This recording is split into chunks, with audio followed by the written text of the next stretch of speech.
Hello बच्चों, मैं आशीष जारिया स्वागत करता हूं आपका मेरे यूट्यूब चैनल स्टडी विथ एजे में। इसमें आज हम देखते हैं आपके 8th ग्रेड अभ्यास पुस्तिका कक्षा 8वीं की जो है विज्ञान, गणित और सामाजिक विज्ञान की। इसमें हम विज्ञान का अध्ययन करेंगे और आज हम देखते हैं पाठ 9 जंतुओं में जनन।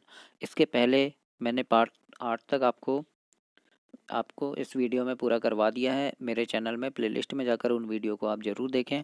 आज हम देखते हैं जंतुओं में जनन पार्ट 9 और इसमें पहला प्रश्न है अति लघुत्तरीय प्रश्न, जिसमें लिखा है आईवीएफ का पूरा नाम लिखो। तो इसका नाम है इन विट्रो निषेचन, शरीर से बाहर कृत्रिम निषेचन होता है, ये आपको लिखना है पहले प्रश्न में। दूसरा प्रश्न है किस जीव का अंडा सबसे बड़ा होता है, तो आप उत्तर में लिखिए शुतुरमुर्ग का अंडा। प्रश्न नंबर तीसरा है भ्रूण का निरंतर विकास कहाँ होता है, तो उत्तर में लिखना गर्भाशय की दीवार में।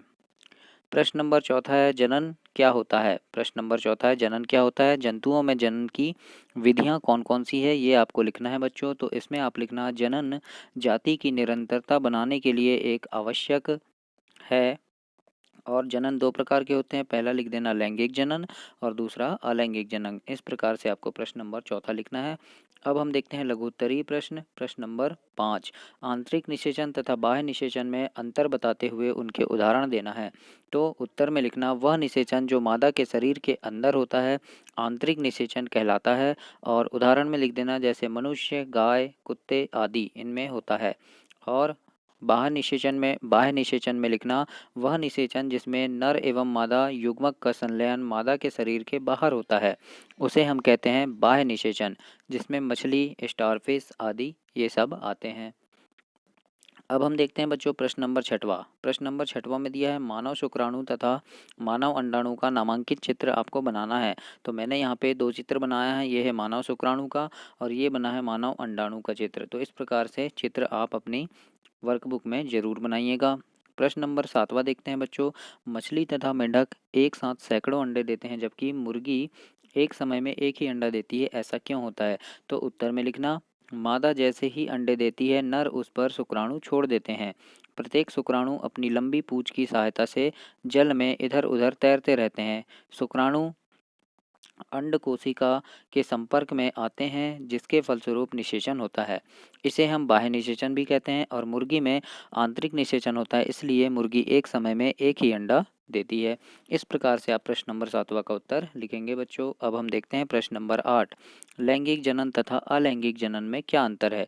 तो लैंगिक जनन में लिख दीजिएगा वह जनन जिसमें नर तथा मादा युग्मक का संलयन होता है, ये लैंगिक जनन कहलाता है। उदाहरण के लिए लिख दीजिएगा मनुष्य तथा पौधों में लैंगिक जनन होता है। और अलैंगिक जनन में लिखिएगा बच्चों कि इस प्रकार का जनन जिसमें केवल एक ही जनक नए जीव को जन्म देता है अलैंगिक जनक कहलाता है। उदाहरण के लिए लिखना जैसे हाइड्रा है, मछली है और भी होते हैं आदि लिख दीजिएगा। इसके बाद प्रश्न नंबर 9 देखते हैं मुर्गी में भी मनुष्य तथा गाय की तरह आंतरिक निषेचन होता है, लेकिन मुर्गी सीधे बच्चे को जन्म नहीं देती है, क्यों। चूजे किस प्रकार जन्म लेते हैं ये हमें लिखना है।